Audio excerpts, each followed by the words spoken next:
अभी हमने last video के अंदर ये पढ़ा था कि एससीआई इन सॉफ्टवेयर इंजीनियरिंग, तो उसके अंदर हमने जाना था कि हमारे जो सॉफ्टवेयर के फेजेस होते हैं उसके अंदर हम चेक करते हैं कि वो यूज़फुल है कि नहीं है फेजेस अकॉर्डिंग टू एससीआई। तो उसी के अंदर हम सबसे पहले एक मॉडल पढ़ रहे हैं, वाटरफॉल मॉडल। ठीक है, ये सबसे बेसिक मॉडल है सॉफ्टवेयर डेवलपमेंट का। ठीक है, तो इसको समझते हैं। सबसे पहला जो फेज़ है वो क्या बोल रहा है, रिक्वायरमेंट स्पेसिफिकेशन। ठीक है, रिक्वायरमेंट स्पेसिफिकेशन मतलब कि हमें सॉफ्टवेयर डेवलप करने के लिए क्या क्या चीज़ों की ज़रूरत है, ये हमारा हो जाएगा रिक्वायरमेंट स्पेसिफिकेशन। उसके बाद आर्किटेक्चरल डिज़ाइन, यानी कि किस तरीके से हमारा सॉफ्टवेयर बनेगा, उसका एक आर्किटेक्चरल डिज़ाइन बनाएंगे।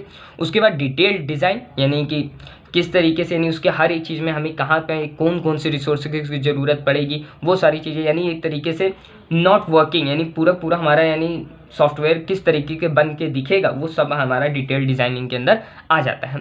उसके बाद अगला होता है कोडिंग एंड यूनिट टेस्टिंग। ठीक है, यानी हमने रिक्वायरमेंट स्पेसिफिकेशन कर लिया, उसका आर्किटेक्चरल डिज़ाइन कर लिया, डिटेल डिज़ाइन कर लिया, coding and unit testing. Coding का मतलब कोड करके हमने अपना सॉफ्टवेयर प्रिपेयर कर दिया, और यूनिट टेस्टिंग का क्या मतलब होता है, यानी क्या, जैसे कि दो चीज़ें होती है, एक होती है यूनिट टेस्टिंग, एक होती है इंटीग्रेशन टेस्टिंग।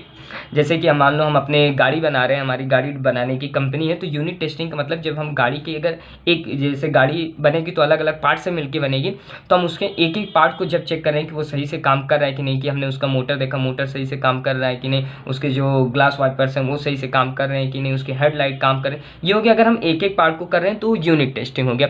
लेकिन जब हम एक बार गाड़ी बन के तैयार हो गई, फिर उसके बाद हम पूरे गाड़ी चेक करते हैं कि वो सही से काम कर पा रहे हैं कि नहीं, जितने भी पार्ट्स हैं वो एक दूसरे के साथ अच्छे से रिस्पॉन्स कर पा रहे हैं कि नहीं, वो हमारा हो जाता है इंटीग्रेशन टेस्टिंग। ठीक है, उसके बाद लास्ट स्टेप आता है ऑपरेशन एंड मेंटेनेंस। ठीक है, ऑपरेशन एंड मेंटेनेंस का मतलब कि उसके बाद हम अपने सिस्टम को जहाँ पे डिप्लॉय करना है वहाँ पे हम डिप्लॉय कर देंगे, वो फंक्शनैलिटी कैसे कर रही है, अगर उसमें कोई दिक्कत आती है तो उसके मेंटेनेंस की जिम्मेदारी लेते हैं। तो इस तरीके से हमारा वाटरफॉल मॉडल हो गया। ठीक है, फटाफट से बात करें। सबसे पहले requirement specification, architectural design, detail design, coding and unit testing, integration testing और ऑपरेशन एंड मेंटेनेंस। ठीक है, वर्क इन सीक्वेंशियल मैनर, ये बहुत इंपॉर्टेंट चीज़ है कि जो हमारा वाटरफॉल मॉडल है ये सीक्वेंस में काम करता है, यानी कि सबसे पहले रिक्वायरमेंट स्पेसिफिकेशन, फिर आर्किटेक्चरल डिज़ाइन, फिर डिटेल्ड डिज़ाइन, कोडिंग।